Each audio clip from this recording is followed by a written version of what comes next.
Rudá, o que você falou vai ao encontro do que o camarada Nildo Ouriques já vinha falando faz algum tempo.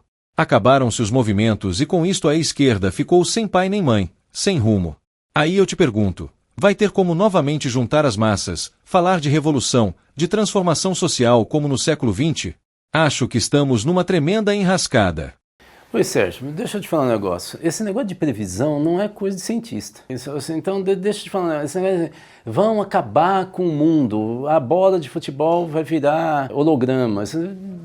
Assim, além de ser um exercício exaustivo, porque você não tem como projetar o futuro, do ponto de vista científico isso não tem sentido, porque nós não somos deuses. A gente pode falar em tendência. O que eu fiz naquele Rudá Analisa foi analisar é decompor, né, aquilo que a gente está vivendo hoje. E eu fiz uma distinção teórica, mas eu não fiz previsão. Se você assistir de novo, você vai ver que eu falei assim, nos últimos anos, nos últimos 20, 25 anos, portanto nesse século XXI, nós não tivemos nenhum movimento social novo. Eu dei até dicas, porque desestruturação do mercado de trabalho, assalariado, uma série de mudanças e tal. Mas, inclusive geracional, mas eu não disse que não vai ter. Então, toda vez que alguém disse, e nós já tivemos vários profetas nesse sentido, a história acabou, né, dentro da concepção hegeliana, né? Então acabaram as contradições, acabou a revolução, agora nós temos um discurso único, o capitalismo venceu, veio um monte de crise logo em seguida, que abalou completamente as estruturas. Aí começa a falar, é um novo tipo de sistema, um modo de produção que não é capitalista. Todos que falaram isso também não conseguiram sustentar. Eu sugiro que a gente tenha um pouco mais de cuidado. A história é parteira de uma série de novidades, a grande maioria não previstas ou que foram previsíveis naquele período. O próprio Marx dizia que os seres humanos não conseguem responder aquilo que o momento histórico dele não oferece como resposta. Eles não têm como fazer uma pergunta sobre algo que não existe. Então eu acho que é um pouco o caso do que está acontecendo aqui. Não vale a pena a gente falar, não vai ter mais revolução, ou rebeldia, ou mudança de sistema. Não vale a pena porque a gente não é vidente e muito menos deuses. Tem hora que a gente tem que ser mais humilde. Eu acho que as redes sociais fazem a gente entrar nessa provocação porque as redes sociais esquentam a comida que estava na geladeira. Elas requentam e fazem a gente o tempo inteiro estar fazendo uma disputa de corrida de obstáculo. A gente acha que tudo é épico, tudo é o melhor filme, o melhor time de futebol, é o melhor... Eu acho que não é exatamente isso o que acontece na vida mesmo, né, da sociedade e na história da humanidade, né? Há momentos assim, explosivos, mas eles é muito difícil a gente falar assim, acabou. Você pode ver que até o período industrial, a gente não fala assim, no dia tal começou a era moderna da indústria. Não é exatamente isso. São movimentos em ondas que vão e vêm. Portanto, repito, acho melhor a gente não fazer nenhum tipo de declaração futurista, porque na maioria das vezes a gente vai dar com burros na água. Precisamos aprender com os europeus e estadunidenses. Veja a facilidade que eles têm de colocar gente nas ruas. Aqui só sai se tiver instituição por trás. Como funciona por lá? Não importa o espectro político. Marcelo, quando você cita europeus e estadunidenses, a gente tem que entender que eles têm uma cultura diferente da nossa. Os Estados Unidos foram tema de uma viagem do Tocqueville, né, Alexis de Tocqueville, e também de uma viagem famosa do Max Weber. Ambos ficaram muito impressionados com a cultura associativista da população dos Estados Unidos. Tem um pouco a ver com essa desconfiança dos Estados Unidos e da cultura dos Estados Unidos com o Estado. Tem a ver essa ideia exagerada de liberdade individual, que tudo eu posso. Não tem parada nessa história, né? Eu posso ter armas em casa, o adolescente pode colocar no armário um monte de bomba e tal. A ideia do associativismo significa que há uma cultura que privilegia a relação grupal, territorial nos Estados Unidos. Então, quem mora nos Estados Unidos, que migrou de outro país, fica muito impressionado como nas primeiras 2 semanas ele já recebeu um monte de mensagens de campanha salve as baleias, salve os golfinhos azuis, né?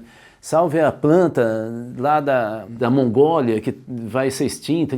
Eles criam associações e redes de defesa de 1 bilhão de temas. Você deve ter visto, inclusive, filmes mostrando campanhas e movimentos do pessoal em cartaz, né?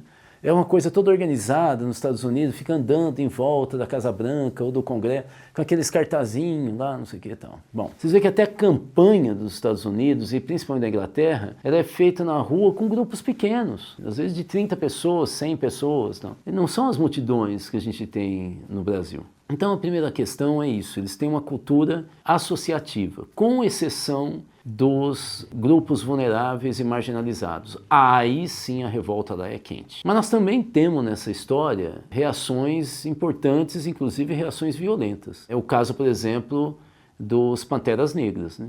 Em função da ideia da liberdade total, para que você tenha a posse de arma individual para se defender e defender a propriedade privada, os Panteras Negras começaram a se organizar como uma espécie de exército de defesa dos negros contra a violência branca, inclusive da polícia. E eles se armaram. Nós não temos essa cultura no Brasil. Então, a primeira questão não é que nós somos frouxos, é que nós não temos essa cultura. A cultura dos Estados Unidos é muito peculiar dos Estados Unidos. E no caso da Europa? No caso da Europa, principalmente da França, teve uma revolução. Teve uma revolução contra a monarquia. No caso da Itália, por exemplo, que é um país que se transformou tardiamente em nação como a Alemanha. Foram os dois países europeus que mais tardiamente se construíram como um país, né, unitário e tal, na Europa, né? Você vê, quando o Mussolini é derrubado, a família dele inteira é assassinada. Se você colocar agora no sistema de busca, nós não temos essa cultura no Brasil. Nós temos uma cultura católica, marcada por 300 anos de escravidão. Então, o que eu estou querendo dizer? Que a gente tem saídas diferentes, a gente precisa compreender como é que o brasileiro reage e resiste. Ele resiste no pequeno espaço, ele resiste no cotidiano, quase sempre de maneira simbólica. Não sei se você sabe, o carnaval de rua foi proibido pelo Getúlio Vargas. E sabe por quê? Porque você tinha no carnaval de rua, por exemplo, no Rio de Janeiro, disputa de estandarte. Sabe o que era bloco? Era um bloco que tentava tirar a bandeira, o estandarte, do outro bloco. E muitas vezes saía gente esfaqueada.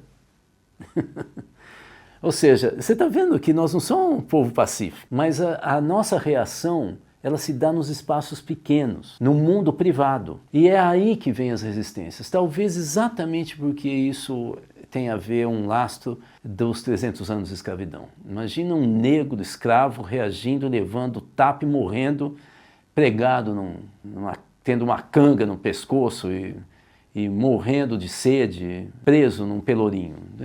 O que a família dele, vendo aquela reação que dá em assassinato por 300 anos, o que fica como cultura? Então eu acho que nesse sentido, a gente comparar com os Estados Unidos e com a Europa, assim comparar com o Oriente, então, não tem muito sentido para nós, né?